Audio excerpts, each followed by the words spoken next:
ओम शांति। आज बाबा के 20 नवंबर 2021 के महावाक्य है।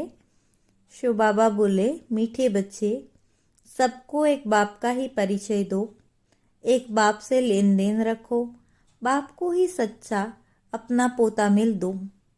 प्रश्न, बच्चों से अब तक भी अनेक प्रकार की भूलें होती रहती है, उसका कारण क्या है? उत्तर, मुख्य कारण है योग में बहुत कच्चे हैं। बाबा की याद में रहते तो कभी कोई बुरा काम नहीं हो सकता। नाम रूप में फंसेंगे तो योग नहीं लग सकता। तुम पतित से पावन बनने की धुन में रहो, निरंतर शिव बाबा की याद में रहो। तुम्हारा आपस में जिस्मानी प्यार नहीं होना चाहिए। गीत जले न क्यों परवाना। ओम शांति। यह भक्ति मार्ग के गीत गाए हुए हैं। आखिर ये सब बंद हो जाएंगे, इनकी दरकार नहीं। गायन भी है, 1 सेकंड में बाप से वर्षा मिलता है। तुम जानते हो, बेहद के बाबा से जीवन मुक्ति का वर्षा मिलता है। जीवन मुक्ति अर्थात इस दुख धाम से मुक्त, भ्रष्टाचार पने से मुक्त। फिर क्या बनेंगे? उसके लिए ये एम ऑब्जेक्ट बहुत अच्छी समझाने की है। बाबा ने रात्रि को भी समझाया कि कोई भी आते हैं तो पहले परिचय दो ऊंचे से ऊंच भगवान का। पूछते हैं यहाँ का उद्देश्य क्या है, तो पहले परिचय देना है बेहद के बाप का। अब वह कहते हैं, मुझे यहाँ का उद्देश्य क्या है यह बताओ। गाते हैं, हे पतित पावन आओ, तो बाप को जरूर कोई अथॉरिटी होगी ना, कोई तो पाठ मिला हुआ होगा। उनको कहते हैं ऊंचे से ऊंचा बाप। वह भारत में ही आते हैं, भारत को ही आकर ऊंचे से ऊंच बनाते हैं, वैकुंठ की सौगात ले आते हैं। मनुष्य सृष्टि में ऊंचे से ऊंचे देवी देवताएं, सूर्यवंशी घराना जो सतयुग में राज्य करते थे, सतयुग स्थापन करने वाला ऊंचे से ऊंचा भगवान ही है। उनको कहते भी हैं हेवन स्थापन करने वाला, हेवनली गॉड फादर। वह बाप हैं। उनके लिए कभी ऐसे नहीं कह सकते कि बाप सर्वव्यापी है। सर्वव्यापी कहने से बाप का वर्षा गुम हो जाता है। कितनी मीठी बातें हैं। बाप माना वर्षा। जरूर अपने बच्चों को ही वर्षा देंगे।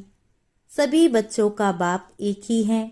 वह आकर सुख शांति का वर्षा देते हैं, राजयोग सिखलाते हैं। बाकी तो सभी आत्माएं हिसाब किताब चुकतू कर वापिस चली जाएंगी। अभी पुरानी दुनिया खत्म होने वाली है, उसके लिए यह महाभारत लड़ाई है। अनेक धर्मों का विनाश, एक धर्म की स्थापना होनी है। बुद्धि भी कहती है जरूर कलयुग के बाद सतयुग आएगा। देवी देवताओं की हिस्ट्री ज्योग्राफी गाते हैं। गाया हुआ है, ब्रह्मा द्वारा स्थापना करते हैं, ऊंचे से ऊंच पद प्राप्त कराते हैं। बाप कहते हैं, बच्चे ये अंतिम जन्म पवित्र बनो। अब मृत्यु लोक मुर्दाबाद और अमर लोक जिंदाबाद होना है। तुम सब पार्वतियां हो, अमर कथा सुन रही हो। बच्चे और बच्चियां दोनों अमर बनेंगे ना। इसको अमर कथा कहो, तीजरी की कथा कहो। अक्सर करके माताएं ही कथा सुनती हैं। क्या अमरपुरी में पुरुष नहीं होंगे? दोनों ही होंगे।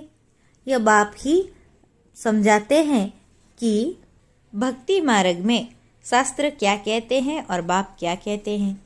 यह भी कहते हैं भक्ति का फल भगवान देने आते हैं। बरोबर सतयुग में इन देवी देवताओं का ही विश्व पर राज्य था। इन्हों को फल किसने दिया? कोई भी साधु सन्यासी आदि तो दे न सके। यह भी जानते हो, भक्ति भी सब एक जैसी नहीं करते। जो बहुत भक्ति करेगा उनको फल भी जरूर ऐसा ही मिलेगा। जो पूज्य थे वही पुजारी बने, फिर पूज्य बनेंगे। भक्ति का फल तो मिलेगा ना। यह बातें भी सब समझानी होती है। पहले त्रिमूर्ति पर समझाना है। ऐसा नहीं कि पहले सीढ़ी के चित्र पर ले आओ। यह है डिटेल की बातें। पहले पहले परिचय देना है बाप का। वह है ऊंचे से ऊंचा, फिर ब्रह्मा, विष्णु, शंकर का, फिर लक्ष्मी नारायण का। बाकी भक्ति मार्ग के चित्र तो ढेरों के ढेर हैं। पहले पहले यह बोलो कि बेहद का बाप है, जिससे हम बेहद स्वर्ग का वर्षा लेते हैं। ऊंचे से ऊंचा भगवान वर्षा भी ऊंचे से ऊंचा देते हैं। भारत में शिव जयंती भी मनाई जाती है। जरूर हेवनली गॉडफादर ने आकर हेवन स्थापन किया होगा। बाप ही स्वर्ग स्थापन करते हैं। फिर 5000 वर्ष के बाद नरक हो जाता। राम को भी आना पड़ता है तो समय पर रावण को भी आना पड़ता है। राम वर्षा देते, रावण श्राप देते हैं। ज्ञान अर्थात दिन पूरा हो, रात हो जाती है। दिन में सिर्फ सूर्यवंशी, चंद्रवंशी हैं। यह बातें नट सेल में समझाने की बहुत सहज हैं। पहले पहले ऊंचे से ऊंच बाप का परिचय दे पक्का कराना चाहिए। मूल बात ही यह है। सतयुग में देवी देवता घराना था। सतो प्रधान थे, फिर सतो रजो तमो में आए। यह है चक्र। एक ही चीज कायम नहीं रह सकती। तुम बच्चों की बुद्धि में यही याद रहे कि ऊंचे से ऊंचा बाप, और मुझे उस बाप को याद करना है। इस याद में बहुत कच्चे हैं। बाबा भी अपना अनुभव बताते हैं तो याद ही घड़ी घड़ी भूल जाती, क्योंकि इनको बहुत ख्यालात रहते। तब तो कहा जाता है जिनके मत्थे मामला वो याद में कैसे रह सके। बाबा का सारा दिन ख्यालात चलता रहता। कितनी बातें सामने आती। बाबा को सुबह उठकर बैठने में जास्ती मजा आता, नशा भी रहता। बस यह स्थापना होने के बाद हम विश्व का महाराजा बनूंगा फिर से। जैसे बाबा अपना अनुभव बताते हैं कि पहली पहली मुख्य बात है बाप का परिचय। और जो भी बातें कोई कहे बोलो, इससे कोई फायदा नहीं। हम तुमको परिचय देते हैं ऊंचे से ऊंच बाप का। वही ऊंचे से ऊंचा वर्षा देते हैं विश्व का मालिक बनने का। आर्य समाजी लोग देवताओं के चित्रों को नहीं मानते। तुम्हारे पास चित्र देखते हैं तब ही बिगड़ते हैं। जिसको वर्षा लेना होगा वो शांति से आकर सुनते रहेंगे। मुख्य बात ही एक है ऊंचे से ऊंच भगवान की। ऊंचे से ऊंचा ब्रह्मा, विष्णु, शंकर को नहीं कहेंगे। ऊंचे से ऊंच बाप से ही वर्षा मिलता है। वही पतित पावन है। यह बात पक्की कर लो। God is one. बाप माना वर्षा। भारत में आकर वर्षा देते। ब्रह्मा द्वारा नई दुनिया की स्थापना, शंकर द्वारा विनाश। इस महाभारत लड़ाई से ही स्वर्ग के गेट खुलते हैं, पतित से पावन बनते हैं। बेहद के बाप से ही भारत को वर्षा मिल रहा है। दूसरी कोई बात नहीं है। यहाँ है एक बात। बाप कहते हैं मुझे याद करो तो तुम्हारी खाद निकले। यह एक बात जब समझे तब और कुछ समझाना। यह जो इतने चित्र हैं यह है रेजगारी। हम कहते हैं ज्ञान अमृत पीकर पवित्र बनो। वह कहते हैं विष चाहिए। उस पर भी ये चित्र हैं। तब कहते हैं अमृत छोड़ विष काहे को खाए। ये रूहानी नॉलेज स्पिरिचुअल फादर ही देते हैं। वह बाप सर्वव्यापी कैसे होगा? तुम बाप को सर्वव्यापी मानते हो तो भल मानो। हम अब नहीं मानेंगे। आगे हम मानते थे, अब आपने बताया है यह भूल है। बाप से वर्षा मिलता है। अब भारत नरक है, उसको फिर हम स्वर्ग अर्थात पवित्र ग्रस्त आश्रम बनाते हैं। आदि सनातन देवी देवताओं का पवित्र ग्रस्त आश्रम था। अभी है अपवित्र विशेष दुनिया। बाप कहते हैं मुझे याद करो। ऊंचे से ऊंचा शिव बाबा क्रिएटर है, उनसे वर्षा मिलता है। अभी कलयुग में है ढेर मनुष्य, सतयुग में बहुत थोड़े मनुष्य होंगे। तो उस समय बाकी सब शांति धाम में है, तो जरूर अब लड़ाई लगेगी, तब तो मुक्ति में जाएंगे। यह सब बातें बच्चों की बुद्धि में रहनी चाहिए। बच्चों को सर्विस जरूर करनी है, सर्विस से ही ऊंच पद पाएंगे। ऐसे नहीं, आपस में नहीं बनी तो शिव बाबा को भूल जाना या शिव बाबा की सर्विस करना छोड़ देना है। फिर तो यह पद भ्रष्ट हो जाएगा, फिर यह सर्विस करने के बदले डिस सर्विस कर देंगे।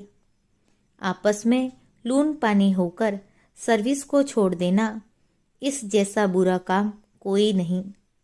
बाबा को याद करो तो कमाई भी होगी। अब ज्ञान मिला है, होली बनो और बाप को याद करो। धुरिया कहा जाता है ज्ञान की रिमझिम को। ज्ञान और विज्ञान कहा जाता है। विज्ञान है योग, ज्ञान है सृष्टि चक्र का।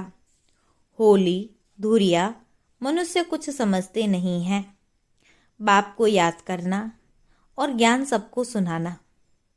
बाबा बार बार समझाते हैं, ऊंचे ते ऊंच बाप को सर्वव्यापी कह नहीं सकते, नहीं तो खुद किसको याद करते हैं। बाप कहते हैं निरंतर मुझे याद करो, परंतु रचयिता को नहीं जानते तो मिलेगा क्या। न जानने कारण शिव बाबा को सर्वव्यापी कह देते। तो ऊंचे से ऊंचा सिद्ध कर समझाओ तो सर्वव्यापी की बातें बुद्धि से निकल जाए। हम सब ब्रदर्स हैं। बाप हर 5000 वर्ष के बाद आकर वर्षा देते हैं।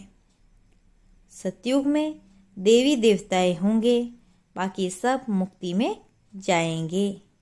सबको बाबा का परिचय देते रहो। क्राइस्ट की प्रेयर करते हैं, बोलो क्राइस्ट तो सबका फादर नहीं है ना। सबका फादर तो निराकार है, जिसको ही आत्मा पुकारती है, ओ गॉड फादर। क्राइस्ट उनका सन गाया हुआ है। सन से वर्षा कैसे मिले, बच्चे से वर्षा कैसे मिलेगा। क्राइस्ट तो रचना है। ऐसे कोई भी शास्त्र में लिखा हुआ नहीं है कि क्राइस्ट को याद करने से आत्मा तमो प्रधान से सतो प्रधान बनेगी। एक गीता में ही है, मामेकम याद करो। गॉड फादर का शास्त्र है ही गीता। सिर्फ बाप का नाम बदली कर कृष्ण का नाम लिख दिया है, यह भूल कर दी है। ऊंचे से ऊंचा बाप है, वही सुख शांति का वर्षा देते हैं। शिव का चित्र सबको अपने पास रखना है। शिव बाबा यह वर्षा देते हैं, फिर 84 जन्मों के बाद गंवा देते हैं। सीढ़ी पर समझाना है। पतित पावन बाप आकर पावन बनने की युक्ति बताते हैं। वह कहते हैं कृष्ण भगवानुवाच, तुम कहते हो शिव भगवानुवाच। फर्स्ट फ्लोर में ऊंचा बाप रहता, सेकंड फ्लोर में सूक्ष्म वतन, फिर है थर्ड फ्लोर। सृष्टि यहाँ ही है, पीछे सूक्ष्म वतन में जाते हैं। वही वहाँ पर ट्रिब्यूनल बैठती हैं, सजाएं मिलती हैं। सजा खाकर पवित्र बन चले जाते हैं ऊपर। बाप सब बच्चों को ले जाते। अब है संगम, इसको 100 वर्ष देने चाहिए। बच्चे पूछते हैं बाबा स्वर्ग में क्या क्या होगा। बाबा कहते बच्चे वह आगे चलकर देखना, पहले तुम बाप को जानो, पतित से पावन बनने की धुन में रहो। स्वर्ग में जो होना होगा सो होता रहेगा। तुम पावन ऐसा बनो जो बाप का पूरा वर्षा मिल जाए, नई दुनिया का। बाकी बीच में क्या होता यह भी आगे चलकर देखना है। और यह बातें याद रखनी चाहिए। न याद करने के कारण समय पर समझते नहीं, भूल जाते। बच्चों को कर्म अच्छे करने हैं। बाप की याद में रहने से बुरा काम होगा नहीं। बुरे कर्म बहुत करते हैं। ऐसे थोड़े सिर्फ इसी ब्राह्मणी का अच्छा लगता है। वह ब्राह्मणी गई तो खुद भी खलास, ब्राह्मणी के कारण मर जाते, गोया बाप से वर्षा लेने से मरे। यह भी बदकिस्मती कही जाती। कई बच्चे एक दो के नाम रूप में फंस मरते हैं। यहाँ तुम्हारा जिस्मानी प्यार नहीं होना चाहिए। निरंतर शिव बाबा को याद करना है, कोई से भी लेना देना नहीं है। बोलो, हमको क्यों देते हो? तुम्हारा योग तो शिव बाबा से है ना। जो डायरेक्ट नहीं देते उनका शिव बाबा के पास जमा नहीं होता। बाबा ब्रह्मा द्वारा स्थापना करते हैं तो उनके द्वारा सब कुछ करना है। बीच में कोई खा गया तो शिव बाबा के पास तो जमा नहीं हुआ। शिव बाबा को देना है तो थ्रू ब्रह्मा। सेंटर भी थ्रू ब्रह्मा ही खोलो। आप ही सेंटर खोलते हैं तो वह थोड़ी सेंटर हुआ। बाप दादा दोनों इकट्ठे हैं। इनके हाथ आया मतलब शिव बाबा के हाथ आया। कितने सेंटर्स हैं जिनका कोई समाचार नहीं। लिखना चाहिए, शिव बाबा आपके सेंटर का यह पोता मिल है। सेठ के पास पोता मिल आना चाहिए ना। बहुतों का शिव बाबा के पास जमा नहीं होता। यह भी अक्ल नहीं है। भले ज्ञान बहुत है परंतु युक्ति नहीं आती। बस हमने सेंटर खोला, तुमने जिसको दिया उसने सेंटर खोला। वह शिव बाबा ने थोड़े ही खोला। वह सेंटर फिर जोर भी नहीं भरता। सेंटर खोलना हो तो शिव बाबा के थ्रू। शिव बाबा हम ये देते हैं, इसमें लगा देना। बच्चे भूले बहुत करते हैं, योग में बहुत कच्चे हैं। अच्छा, मीठे मीठे सिकिलदे बच्चों प्रति माता पिता बाप दादा का याद प्यार और गुड मॉर्निंग। रूहानी बाप की रूहानी बच्चों को नमस्ते। हम रूहानी बच्चों की रूहानी बाप को याद प्यार गुड मॉर्निंग और नमस्ते। मुरली का सार है। पहली पॉइंट, ज्ञान के साथ साथ अपना भविष्य बनाने की युक्ति सीखनी है। एक बाप से वर्षा लेना है। किसी देहधारी के पीछे बदकिस्मत नहीं बनना। दूसरा, आपस में किसी बात के कारण बाप की सर्विस नहीं छोड़ना है। सवेरे सवेरे उठकर अपने आप से बातें करनी है। याद करने की मेहनत करनी है। वरदान, अनुभव की विल पावर द्वारा माया की पावर का सामना करने वाले अनुभवी मूर्त भव। अनुभव की विल पावर द्वारा माया की पावर का सामना करने वाले अनुभवी मूर्त भव। विस्तार, सबसे पावरफुल स्टेज है अपना अनुभव। अनुभवी आत्मा अपने अनुभव की विल पावर से माया की कोई भी पावर का, सभी बातों का, सर्व समस्याओं का सहज ही सामना कर सकती है और सभी आत्माओं को संतुष्ट भी कर सकती है। सामना करने की शक्ति से सर्व को संतुष्ट करने की शक्ति अनुभव के विल पावर से सहज प्राप्त होती है। इसलिए हर खजाने को अनुभव में लाकर अनुभवी मूर्त बनो। स्लोगन, एक दो को देखने के बजाय स्वयं को देखो और परिवर्तन करो। एक दो को देखने के बजाय स्वयं को देखो और परिवर्तन करो। ओम शांति।